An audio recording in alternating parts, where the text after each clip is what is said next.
Breaking the rules, it says no drinks. Yes, I am. Am I on? Can you hear me in the back? No?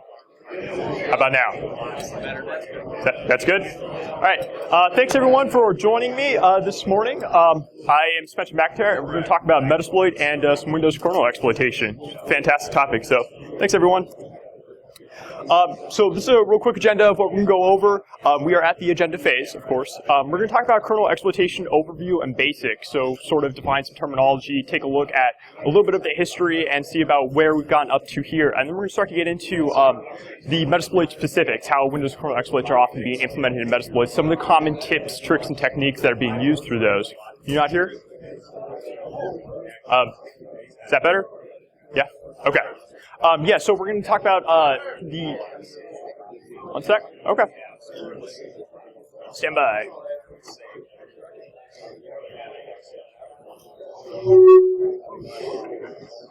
Ladies and gentlemen, good morning. It's my great pleasure to introduce to you Mr. Spencer McKay. McIntyre. That's okay.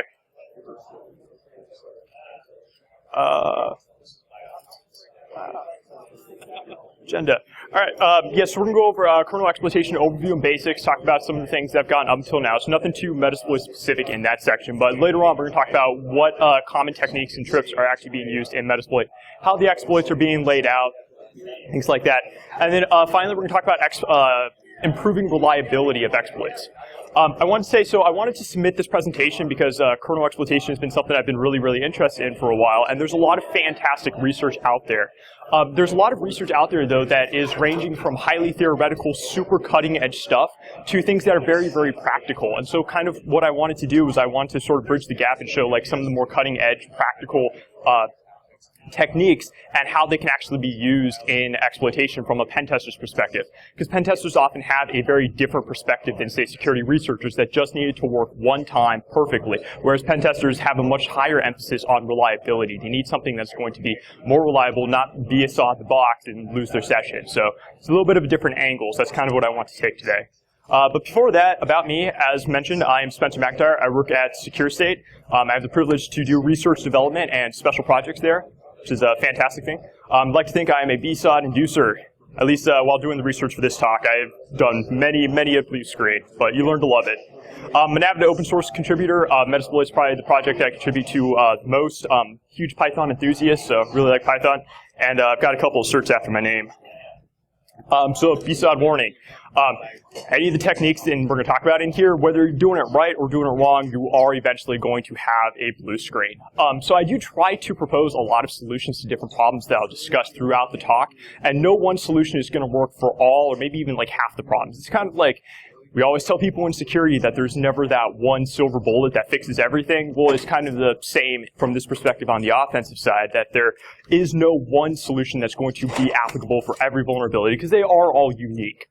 That's why they're vulnerabilities. So they're all unique and need to be a little bit more specialized when actually working with them, so whatever's going to fit the situation. So with that, we're going to jump right into kernel exploitation basics. So why kernel exploitation? Why do we care?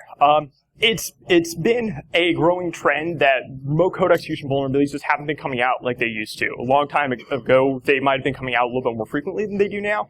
Arguably, the last greatest remote code execution vulnerability that was in like Microsoft Windows was MS08067. So over the past couple of years, I've heard people talking about it less and less about how they occasionally might find it on a Windows system on a pen test. Maybe nowadays, if they do, it's definitely that old dusty box in the corner that nobody ever really talks about. But the point is that remote code execution vulnerabilities, they're not popping up as frequently. And when they are, they're showing up in more third-party software, so things that aren't actually being developed by Microsoft specifically. And so that leads us to, why do we need kernel exploits? And that's because like sort of the attack landscape is shifting to doing more client-side exploitation. That would be things like browser-side exploits, or what is more commonly probably social engineering. Because once again, from a pen tester's perspective, all the pen testers I know, none of them are really going to jump right in and be like, yeah, I'm going to use that latest IE 0-day. Because it's not going to be as reliable. The users might be running Firefox or Chrome or something. It's just not going to be as reliable as a social engineering. But regardless, when using a client-side exploit, when it is successful, you get the privileges of the client. That's not full system level access, and that's not going to be enough. I know that's not enough for me. I always want to completely own the box. I want that system level access, and so oftentimes kernel exploits are the way to do that. And the reason why they are a fantastic way to do that is because the kernel is always going to be there. If you turn Windows on, the kernel is there. There is no way around it. It is always there. It's not a service that needs to be turned on or enabled. Win32k sys is always going to be loaded when there's a graphical environment. So all those client systems, all those servers, they all have. The only way you can get around not having the Windows kernel there is using Linux or OS X. So using something that's not Windows. It is the heart of Windows. So. And then finally, where are the vulnerabilities coming from nowadays? Some of the great sources of where the vulnerabilities are coming from is there's a fantastic competition, Pwn to Own, hosted by ZEI at CanSec West. And after the competitors have finished their competition and walked away with their small amounts of cash, they often post fantastic, highly technical details about the vulnerabilities that they use.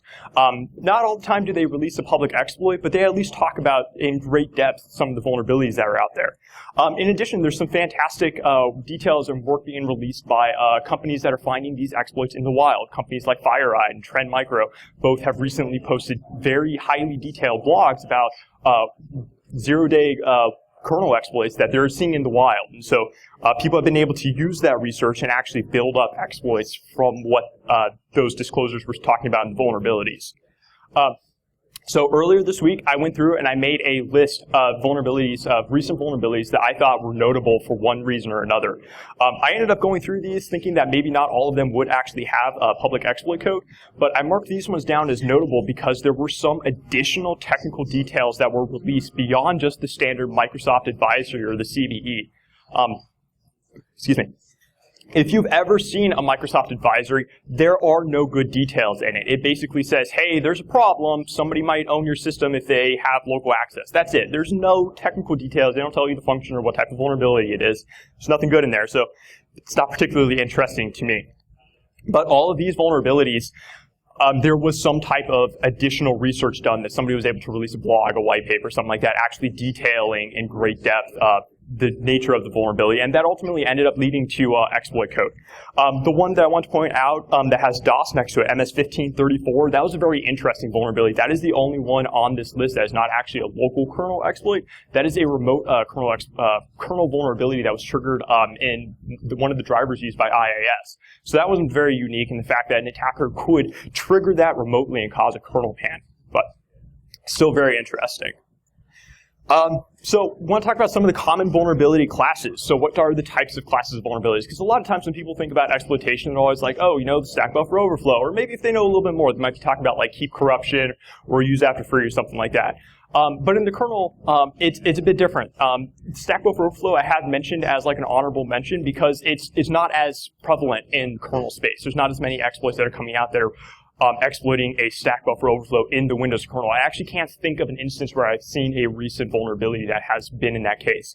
Pretty much these top three categories of like a write well where, a null pointer to reference, or use after free, those are really the main three categories that these exploits are coming out as, or the classifications of these vulnerabilities.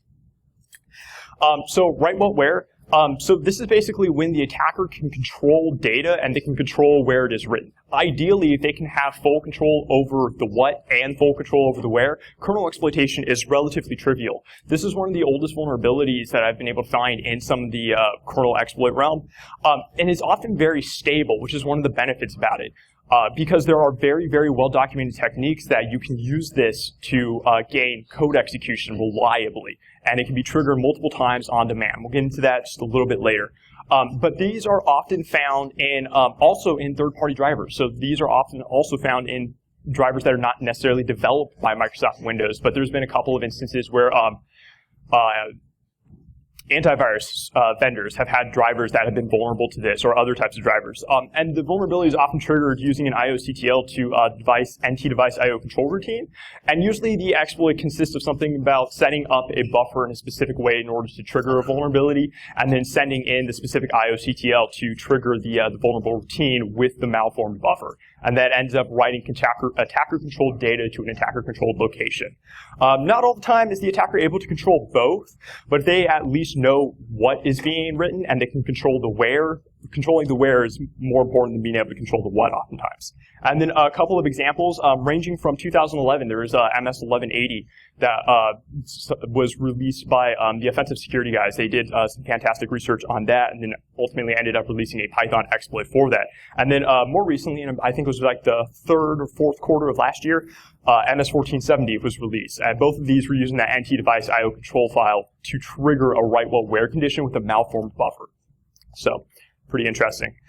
A null pointer dereference. So this is what occurs when an object is being referred to at an address of null. Not always at an address of null, though. There's been a couple of instances where a negative number or a very high number has actually been referred to as an object, but because the very low part of the object that would be in that super high address range is not actually being referenced, it's not an exception until it reads something later on in the object. The object is 300 bytes, and negative 16 is being referred to as the number. Then as long as those first 16 bytes aren't being referenced and something at like an offset of, say, 60 or 80 is being referenced in the object, then it's still going to be at a very low address. That's something that the attacker can control, and that's the most important thing. Exploitation is often more stable in this case than use after free. In my experience, between the use after free null pointer dereference and the write while where, this one's somewhere sort of in the middle. And the reason, there's two reasons primarily. Number one is that an attacker can often determine whether or not they are able to allocate the null page before they end up corrupting critical structures. So they can tell with a good level of certainty this exploit will most likely succeed prior to corrupting anything, so before they hit that point of no return. Secondly, the attacker only has to have a freed object, and they often, if the address is at a lower address, they have complete control over being able to corrupt the object, which is very beneficial for them because they have that great deal of control, which is not always the case, or is very rarely the case with the use after free. And like I mentioned, there's another thing. When dealing with 64-bit environments, it's often also beneficial to look for pointer truncation. When MS-1458 came out on the Windows system, the negative number that was being returned from an error code that was then being used to reference an object was being truncated to 32 bits on 32-bit systems. So on a 32-bit system, that was like the whole pointer space, so the attacker had to map out the null page. But on a 64-bit system, because that was being truncated, it was actually easier for the attacker because they didn't really have to mess with mapping that null page because it was at a much higher address. So they were still able to get that. So, of course, that's going to be very vulnerability dependent, but this is something to watch out for, something to keep in mind. If you're looking at a 32-bit vulnerability, try to trigger it on a 64-bit system and see, maybe you'll get lucky. I tried that another time, and it didn't quite work out. The pointer wasn't truncated, so it wasn't quite going to work.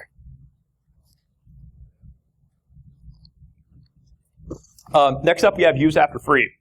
So use after free is, of course, going to occur when a pointer to an object is used after it has been freed. And the problem here is that if an attacker can reallocate another object in the space after that object has been freed and before it's referenced again, then they can potentially manipulate the reference of that afterwards and have it do malicious things. And the reason why this is probably one of the least reliable ones is that after an attacker has freed that and started to reallocate objects over there, they've kind of hit that point of no return, and so it's a bit more difficult to determine whether or not the exploit is going to be successful prior to corrupting potentially critical structures. So it all depends on what is actually being corrupted, but in general, it's a little bit more difficult for them to determine that.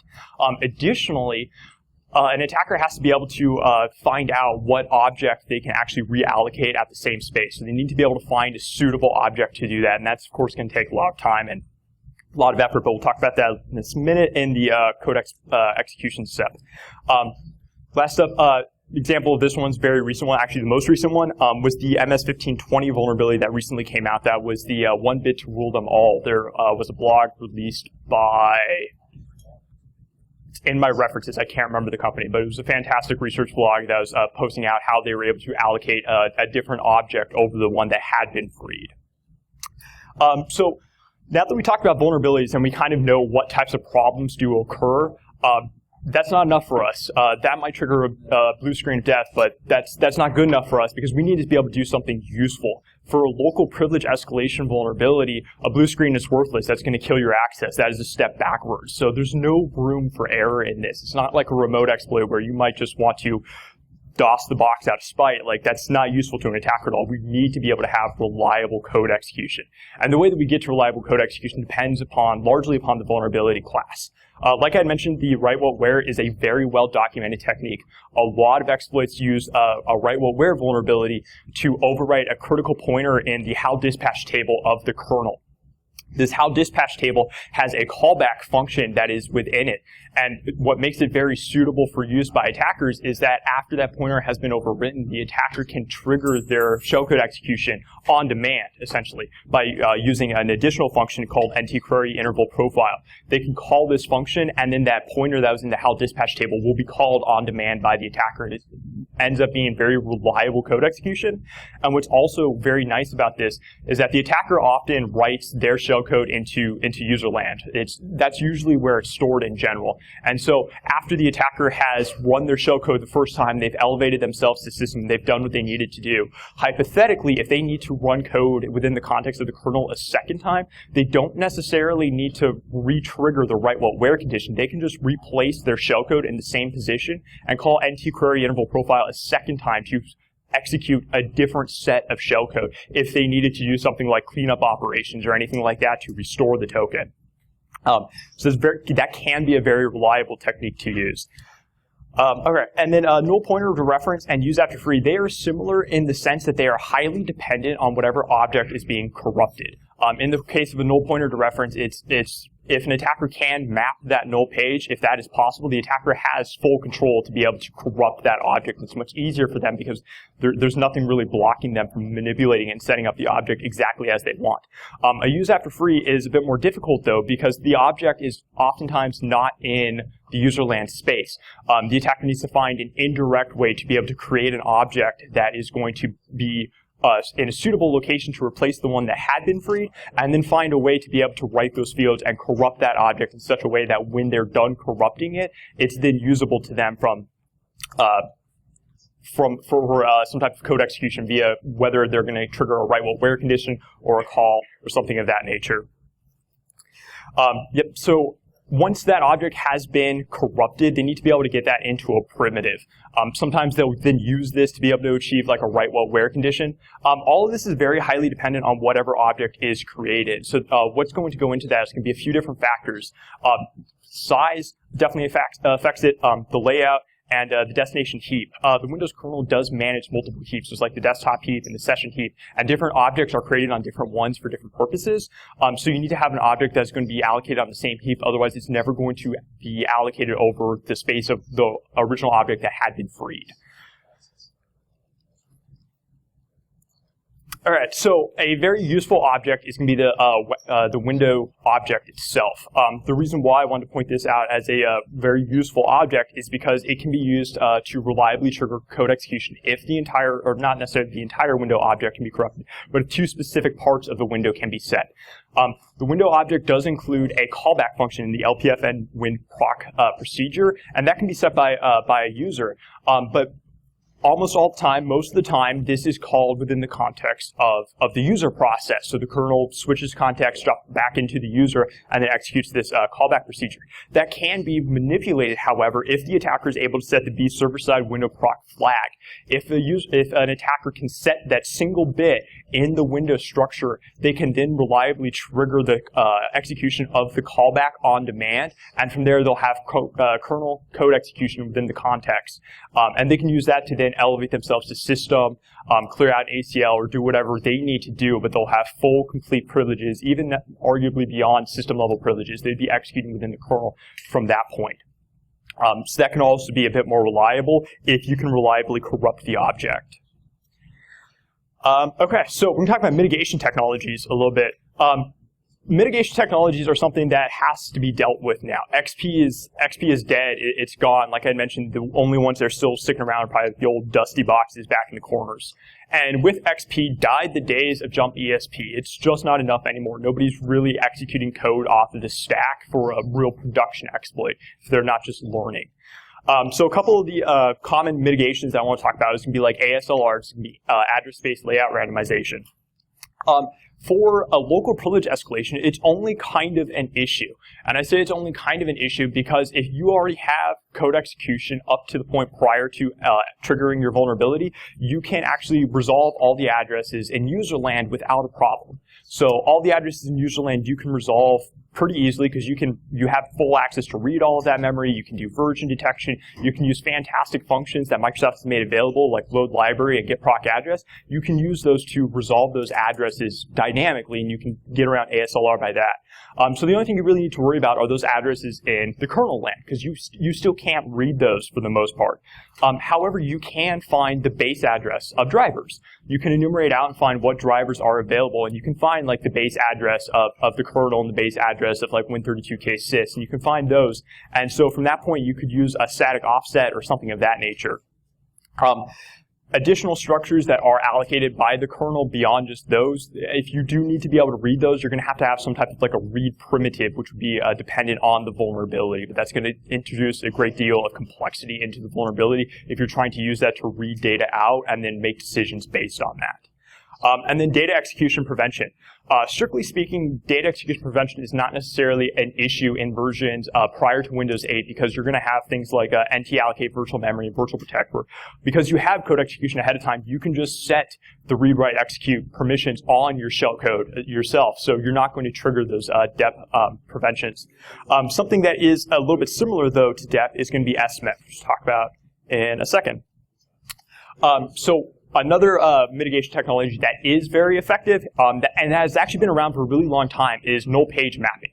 So basically what happens is that the process that wants to protect itself from being utilized to map the null page and then trigger like null page dereference can map the null page ahead of time. It can map address 0 with page no access and essentially just squat on it. Like people just like buy domains and then just like squat on them. They can basically do that, and they can allocate that page and then just squat on it, and then for the remainder of the life of that process, nobody can access that page. You can't read from it, you can't write to it, you can't reallocate it or anything like that. So this is actually one of the oldest protections in Emmet. This is actually how Emmet does provide the null page protections. And some of the newer versions of Windows, they prevent you from allocating the null page. So it depends on how you're actually going about it. But for the most part, this is the protection. This is how people protect themselves. Even without Emmet, though, processes can still map the null page manually. They can essentially implement this protection relatively easily by just implementing that call and squatting on the page so nobody else can use it. But from our perspective as an attacker, it's not really an issue because by default, processes are not generally mapping the null page and squatting on it. So from a pen tester's perspective, if you have an interpreter session and you want to escalate yourself with a null pointer vulnerability to get that system level access, and the process that you're currently in is squatting on that page, you can oftentimes either spawn a new process or migrate over into one that's essentially not being protected. So it's basically up to the attacker to try to get out. So unless you're sandboxing, you can't do that. It's not particularly an issue. So something else that is an issue, though, is going to be supervised remote execution prevention, which is SMIP. SMIP was developed by Intel a while ago, and then Windows 8 recently implemented support for it. So it was in the actual Intel specification prior to being supported by Windows. But when Windows 8 came out, they did add support into it. And so in this case right here, this is the new Windows 8 style blue screen. And right down there at the very bottom, we see in all caps, it's attempted to execute a non-execute memory. So this is actually the exception that would occur from SMIP. So at this point, I was trying to, with MS 1440, I believe, was trying to execute shellcode in user land from the context of the kernel. So I just switched it back just like it was Windows 7. My mistake, I got a blue screen. But this as well, never fear, there is a very well documented technique for this as well that you can use to disable SMIP. There's a blog also in my references by a user known as Juru, who basically did some research on it actually prior to it being implemented in Windows 8, I believe, talked about the Intel specification, why it was created, a little bit about the history of it. But ultimately he gets down into how to get around it, and SMIP is enabled by a flag that is set in the CR4 register. And what he found was that there is a gadget that is suitable for use within ROP, within the kernel, that can be used to disable that value by setting that in CR4. So it can clear that value out. So a couple of the drawbacks to this is that ROP gadget that is a ROP gadget. It's a specific address. It's not a full function, so we can't resolve the address to it like we could for like how dispatch, which is a symbol that we can resolve the address to. Additionally, if you are in a WoW64 process, you don't have the ability to load the kernel and find it, because you can't load a 64-bit executable into a 32-bit process. You can't do that. So if you are in a WoW64 environment, which is probably going to be like the most difficult scenario, because there's a lot of things that get switched around, is that you really have to rely upon a static offset. You have to know if you can somehow resolve the address to the kernel via some like read primitive, you have to rely on a static offset, which is not going to be as reliable from a pen tester's perspective, because your static offset is going to change with patch levels, and what works on one very specific version of Windows is probably not going to work next patch Tuesday. May or may not, but probably not. But what you can do, if you are in a full native process, either 32-bit or 64-bit, what you can do is you can actually load the kernel into your own process space, and you can walk that executable, finding the page LK section, I believe it is, yes. And you can search that memory for the suitable ROP gadget, and then you can calculate out its address from there. And so from there, you have the address in kernel land of where that ROP gadget is, and then when you go in to trigger your vulnerability, you can return to that address, which will clear out that register for you prior to jumping into your userland shellcode that will elevate you to system or whatnot, do what you need to do. All right, so now we're going to talk about kernel exploits and Metasploit. Now that we have all the basics. A lot of the basics. All right, so I like to think of the exploits for the local kernel exploits in Metasploit are primarily divided into two categories based on how they are implemented. They are either implemented all in Ruby, or they are implemented in C and written in such a way that they can be compiled into a reflectively loadable DLL, which is also how interpreter extensions are done. Those are all reflectively loadable DLLs that can get loaded into the process at runtime.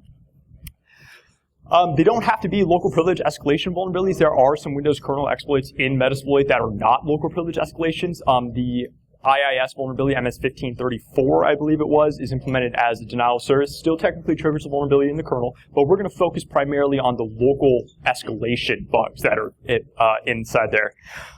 So something else that I want to mention, all of them except for one that I found. I was looking at it earlier this week. All of them steal the system token. A single vulnerability, MS1353, which was also a bug that came out of the Pwn2Own competition, they developed a alternative technique to elevate themselves to system by, instead of stealing the system token, they cleared out the ACL of a process that was already running as system. I believe the one that they targeted was WinLogin.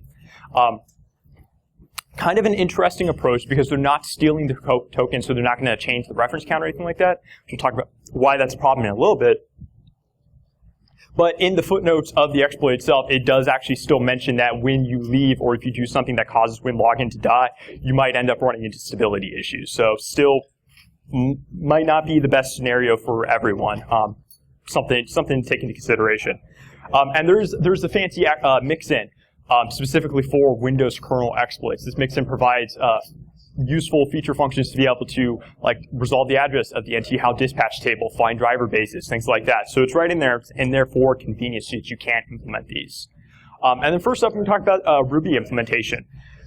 So I want to start out by saying this is probably what some of the older exploits are written in, but this might eventually be deprecated in favor of the reflective DLL style. So it does still exist. I believe they're still accepting pull requests for it, but eventually they might all get ported over for reasons I will talk about on the next slide.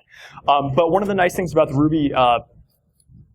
Ruby style is that it is all self-contained within a single file. So it's very well suited for things that do not need to make a lot of WinAPI calls. So if you are just triggering a write-what-where condition using NT-device IO control file, this is a very useful format for your exploit because you can do it all right there. You don't have to worry about writing code in C, loading reflective DLL, or anything like that. So it's a little bit easier if you're just looking for something to get started.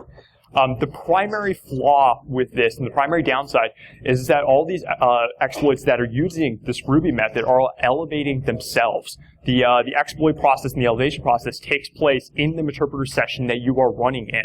So if it fails and it blue screens, you lose your session. But if it fails and the process just dies, you still lose your session. So there's not really any way around that. And failing without a blue screen is kind of what we're going to be focusing on, because if it blue screens, you're always going to lose your session. There's no way around that. unless you have persistence, but that's a little bit outside the scope. But so that kind of brings us to the C implementation. The C implementation, if you write your exploits in C, it's a lot more flexible. You can use things like threads. If some type of, I've seen situations where triggering a vulnerability blocks something, so you have to, if you need to be able to do something concurrently, you need to be able to use like another thread. It can also be faster to write if you're using a lot of Windows API calls. If you need to like set up a window and format the structure and everything like that, Ruby's not really well suited for creating a structure that you can then like drop into memory, whereas C is very good at that. That's what C is for. Another benefit is that proof of concept exploits can be developed as like standalone executables. So you can debug it, make sure everything's good and working properly, and then format it or switch it over relatively easily to a DLL. So you don't have to deal with like firing up a session every time. So it's a little bit faster for testing and things like that. But the primary benefit, what we really like about reflective DLLs, is that they can be injected into a dummy process, a process that we don't particularly care about. And so what ends up happening is that when you type exploit on your Windows exploit, and what it's going to do is it's going to create a new process, Notepad or Calc or something like that, and it is then going to elevate that process. And the benefit of this is that if the DLL runs into a problem and crashes without inducing a blue screen, you still have your session, which is very beneficial. So that can still be a little bit of a problem when you're in a sandboxed environment. If you have a super awesome IE 0 day and you exploit that and you're still in a sandboxed environment, you might have problems starting up new processes, but that's no matter. These exploits will usually tell that they aren't able to start a new process, and they'll fail over to loading that DLL into the current process. So they'll still do a best effort trying to elevate yourself that way. But generally, we're not running in sandboxed environments, so we can't start a new dummy process and elevate that one. And if that one dies, we still have our sessions, no harm, no foul. So this is the newer stuff. So there's been a lot of exploits that have been coming out, and they all follow this basic format of like these 4 steps. Started out with doing some type of environment detection. Is our session a Meterpreter session? Because I guess some people still use shell sessions, but we just want to make sure it's a Meterpreter session because we need all of that, the power of that API to be able to load the DLL and everything. We also generally want to check and see, are we already running as system? Exploiting the kernel is a very risky business by nature, because if there is a flaw, you are going to lose the entire system, and people generally frown upon that. So if we're already running as system, we're just going to fail gracefully and say, you're already elevated, so there's not really anything that you want to do, really. Next up, after they've gone through the environment detection, they want to do a check to see if they think the exploit is actually going to work. So now this is often what happens when you run check at the Metasploit prompt. That runs some logic, and for most of the Windows kernel exploits, what it does is it finds the driver, the Win32k sys file usually, and it pulls out the version information from that, and it can determine based on that down to the patch level to see this exploit is most likely going to work against this because this is an older version of the driver. In addition, it's also going to do things like checking to see if any necessary services are up and running. If it needs to open a handle to a specific file or something like that, then it's going to make sure that that's all available as well in the check method. And so that check method will return back and say it's not good, the exploit's probably not going to work, or it'll say you're good to go, the system looks vulnerable, in which case the exploit will use that information to continue on, which is relatively nice. After that, it's going to start up that dummy process, like I'd mentioned. It's going to start up notepad.dll, or excuse me, notepad.exe or calc.exe, and it's going to inject the DLL into that process and elevate that one. That one's sort of the dummy process that if it crashes, we don't really care. But if it is in a sandbox environment and you can't start that other process, it's just going to fall back to loading it in itself and try to elevate itself. And at that point, if the DLL fails, you'll lose your session, which is no good. But at that point, that DLL is going to be loaded in, and it's going to be running that native C code, and from there, it's up to what was already implemented within the exploit to elevate yourself, and hopefully you'll get a new privileged session as system. So, once you do that, and once you actually do have code execution in the context of the kernel, what do you do with it? Well, like any vulnerability, or any exploit rather, you have shellcode that does something useful to you. Like I mentioned, all the exploits that I found, except for the one, they all elevate themselves using the system token. So there's a couple of different ways that the exploits are using their shellcode. A lot of the Ruby ones, all of the Ruby ones actually use a raw string. It's just the compiled or the bytecode of the assembly that's just going to elevate the token. So that's very well suited for the Ruby exploits because, of course, you can't compile anything in C from the Ruby environment. But the C implementations have a bit more flexibility. They can either use that static assembly string of the bytecode, or they can actually implement a function, which is what some of the newer exploits have been doing. So the reason why they've been doing is that the drawback to using a raw string that just has your bytecode in it is that different versions of Windows have the token is stored at a different offset within the process structure. So you need to know what version of Windows you're running against, and so your shellcode needs to be formatted to that. So while it's practical and a lot of the Ruby exploits do that version detection and they patch the raw shellcode in, you do have to do that, so that is a little bit of a downside. And if you don't already have a target for that for whatever reason, it's not going to work. But on the flip side, if you're doing it in C, what we've seen is actually a shift to people that are actually writing their shellcode in C. And the first exploit they used this, I believe, was the exploit that came out about third quarter of last year, which is MS1458. And that employed a very interesting technique that resolved out the PS lookup process by ID function, and then it just implemented a simple find and replace. So prior to the shellcode running, when the code is still running in userland, it resolves the address to that function, and it also tells it, this is the PID that I want you to copy from, this is the PID that I want you to copy to. The copy from PID is almost always PID number 4, because on Windows systems, that's going to be the system level process. So you could use any PID that has a system token, but it doesn't really matter, and 4 is always going to be there, so that's generally what we see. And then that PID that you're copying to is, of course, going to be the process you want to elevate. So this approach of being able to do that find and replace it can be a lot more dynamic, so you don't necessarily need to worry about the offset to that token, as well as it also works in 32-bit and 64-bit environments, so you don't have to have different raw assembly strings. So just two different approaches. The C version is probably going to be a little bit better. And finally, we want to talk about exploit reliability with the remaining time that we have. So why do we want reliability? Because nobody wants a BSOD. Like on a local privilege escalation, you're shooting yourself in the foot, and that's just not good. Nobody wants that. Because if you're doing it on the remote exploit, I guess some people might want a denial of service. Maybe, not really sure. But so the sources of instability, I came down to 3 primary sources. Number one is going to be like corrupted structures. If you're overwriting stuff and it's just not going to work and you're going to trigger some type of like an access violation. Token reference count, and then finally, where do you go after your code has executed? So sort of returning control back into the kernel. So we're going to talk about these 3 sources and sort of how to address them. This is definitely the section where the solutions that I'm trying to propose are not going to work in all situations. They're probably not even going to work in half the situations. It's very highly dependent, but this is just personal experience, and so I wanted to share what I have found. So corrupted structures. There is a region of memory that is shared between user processes and kernel processes that some objects and some information can be discerned from. This region of memory is marked as read-only, so that way the user process cannot modify those values, because if it did, that would introduce a huge vulnerability, and privilege escalation would be relatively trivial. But we can use this to be able to back up structures if we know that they're going to be corrupted at a later point in time.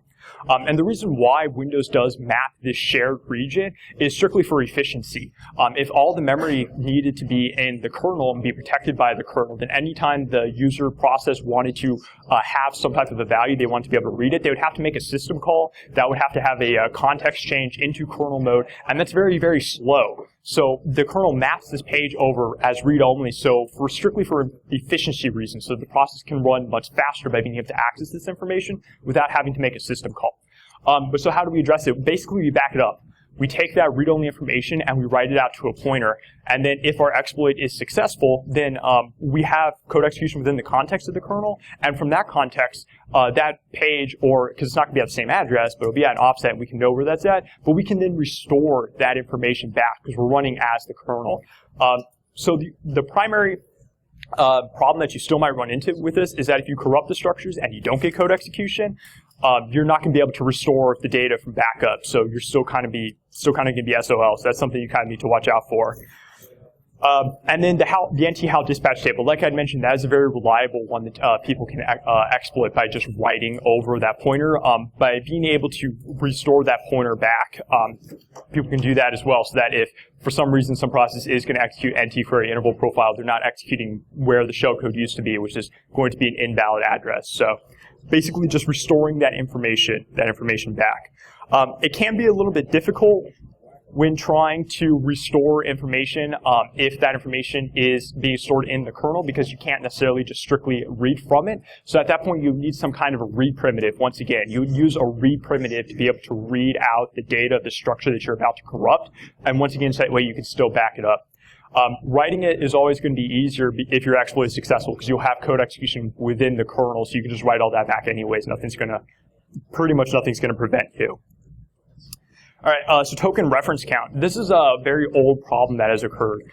So when a token is stolen and it's just strictly copied over, the value, or the pointer rather, is replaced in the process structure, that token has a reference count. And what happens is every time that the process exits, that reference count is decremented. And when it gets to 0, that structure is going to be free because it is no longer being referenced by anything. It's not being used. So this introduces a problem where if you're exploiting a vulnerability repeatedly, over and over and over again, and the process that has been elevated dies or is exiting out gracefully or ungracefully, Windows is going to decrement that reference count, and eventually it's going to get to 0 and might prematurely free that token. And then when that token is referenced another time, you're going to have a blue screen condition because it's not going to be able to read out that information. So what are some solutions to that? We could go with clearing out the ACL of another process that completely removes the need to do any type of token stealing, anything like that. We could do that. But if the process you're injecting into, like WinLogin or something else that's super critical, if that dies, you're still going to run into the same problem. So it might not be the best.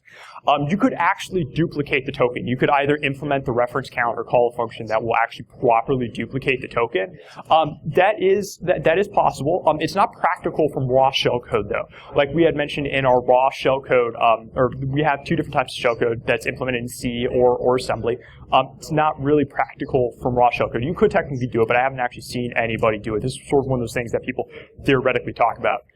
What I have seen that is very practical and can be done from raw shellcode is a process in which people will, prior to elevating their process, prior to stealing the token, they'll back up the initial value someplace that will sort of persist for a little bit as long as that process is alive. They'll steal the token, do their business, and they'll return. And when that execution gets switched back to the user after they've elevated their process, that user can add a user, spawn a new system-level interpreter session, or anything like that. And then prior to exiting out of the process, they'll then restore that token. So this is practical from doing it from raw shellcode. There are a few of those Ruby exploits that are implemented that do utilize this method. This does require that the shellcode can be changed and that the exploit can be reliably, or the shellcode rather, can be reliably triggered twice. And like I mentioned, when we have one of those write while where conditions and we overwrite the NT-HAL dispatch table, we don't need to trigger the exploit a second time. We can just replace our original shellcode, call NT-query interval profile again, and that shellcode is going to get executed a second time, and we can clean up after ourselves by de-elevating ourselves back down by restoring the initial token. So that way, anything that was done while it was elevated, Windows will take care of properly duplicating the token and everything, and so as long as it's restored prior to exiting, the reference count will be impacted, because it'll be the original value. All right, so finally, we're talking about returning control. So sometimes we've had exploits that, in the case of after they have executed their shellcode and they have done their bidding, they served their purpose well, they still die. They still exit out, and when they exit out, they're, of course, returning back to the kernel. And sometimes we've corrupted things so bad that when it returns back to the kernel and it tries to continue execution, it's just going to fail, and we have a blue screen from that point. So what can we do? We can actually unwind the stack and return to an arbitrary location up the stack. And the reason why we can unwind it is because Microsoft uses a standard calling convention. So we can actually pull back the base address, and we can work our way up the stack. And so the point is what we're just left to is where do we want to return. If you know for a fact from messing around with the vulnerability that if you return 4 or 5 frames up, that'll be okay, you could do that. But also because we all know that the kernel addresses are very trivial to differentiate between a userland address, we can actually have our code dynamically determine out where the where the last call to from user land was and where the first call to the kernel land was. And we can sort of find that and return to the frame just before that. And the reason why we would want it to be dynamic is, once again, because of these patch levels. These patch levels might introduce additional functions that might do a check or something like that. So what might work from your 4 frames up might not work on every version of Windows. But what you can do is you can walk up and find that last frame in userland by looking at the address, and instead of continuing to that, go up to the frame right before it. And the reason why you want to do that is because that is most likely going to be KI system service post call. And this is a function that, or this is code that is within the kernel that restores the context back to the userland. You cannot directly return back to userland because you're still going to be executing within the same context, and you'll run into all sorts of problems, so it's just not going to work. However, if you return back to that frame just before that, it should return everything back for you. So this is going to be very well suited for events where you have a system call that is actually triggering the vulnerability. Once again, like NT device IO control file is going to be very suitable for like this type of workaround. You can also modify and select the value that this system call will return. So a lot of people might be tempted to have it return a success code. I would recommend against that, though, because if you did use this technique because you were running into problems, then if you return a success code, the system is probably going to try to continue to do what it was trying to do ahead of time, so you'll probably just delay the error. You'll run into errors later on down the line. However, if you return an error code, it's probably going to hopefully stop what it's doing. This is all going to be very dependent on the code of like where it is actually within the call stack and like the code path to get to that point. It's of course going to depend on all the decisions that are made ahead of it, but if you return an error, generally it should know that something was wrong and that you can't operate on that object for whatever reason it was. So in this case right here, we have this stack that I want to point out. So all these addresses up here on the top are of course going to be all the kernel addresses, and they all start with BA, and then I have that red box. And that address that is on the top is that NTKI system service post call, which is the first address in kernel land, and very, very easy to determine because it is of a higher address than that one that is right below it, which is the NTKI fast system call return, so where it's coming from. So we want to return to that last one before coming back into userland, because that one will switch the context for us. So this is shellcode, so this that's very, very blurry. But it comes out into being about 29 bytes. This is in 32-bit, so we can actually use the register. So we would want to execute this after we've done our purpose, after we have elevated our process. So after that shellcode has been executed, we would want to run this. It's 29 bytes. That doesn't matter though, because we're in a local privilege escalation vulnerability. We can allocate as much space as we want, but thought I wanted to point it out there because I'm not really much of a shellcoder, but I got down 29 bytes, so that's awesome. And basically, it just walks up the stack by unwinding it, and it checks all the addresses against like 0x80, 000000, and so it's going to be able to determine whether the addresses are into a userland frame or a kernel frame beyond that, and it just returns, once it's found that, returns to the one just above it. So I kind of wanted to close out with mentioning a little bit about 64-bit exploitation. Really excited to see 64-bit exploitation has sort of been picking up this year. In earlier 2015, we've seen more and more exploits coming out. The first 64-bit Windows kernel exploit that was in Metasploit was actually MS-1458, which came out, like I said, about late third or early fourth quarter last year. But we're starting to see this pick up. I think there's one that's about to be landed this weekend. But what people are starting to do is they're starting to realize that they can write their exploit once in C and then work it so that it compiles for both targets, which is very nice.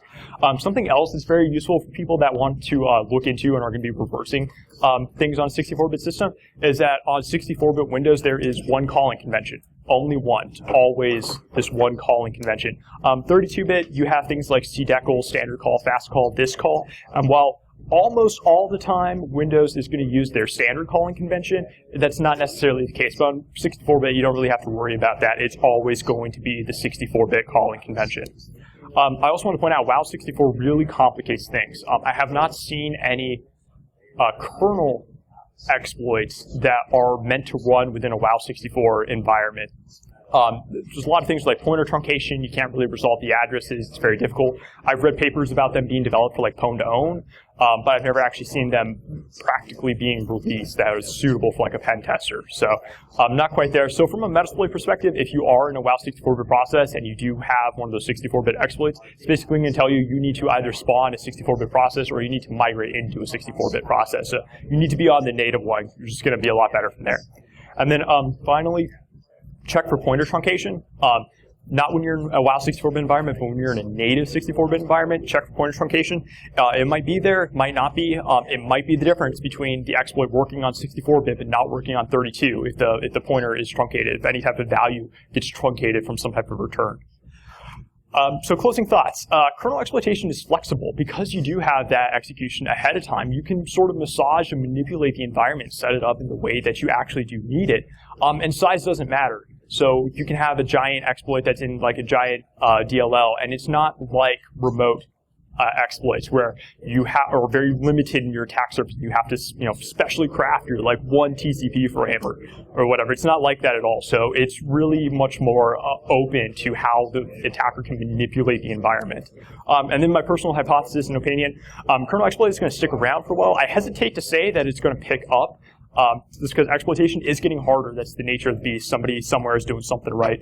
But because we have seen this shift to client-side attacks, the need for kernel exploits is going to remain there, so that way we can sort of use that as the second phase of the attack to elevate ourselves. And with that, I'd like to open it up to questions. I have cool prizes. All right, nobody even wants prizes. All right.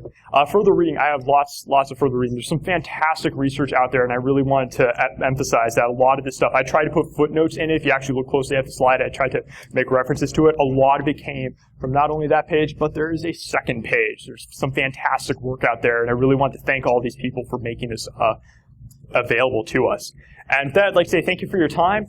I will be speaking, if you enjoyed this, I will be speaking again at 4 p.m. downstairs with Mr. Brandan Geis, and we're going to be talking about phishing. So if you want to look at that social engineering aspect and how you might be able to get somebody to give you user land access, that talk will be there. So thanks, everyone.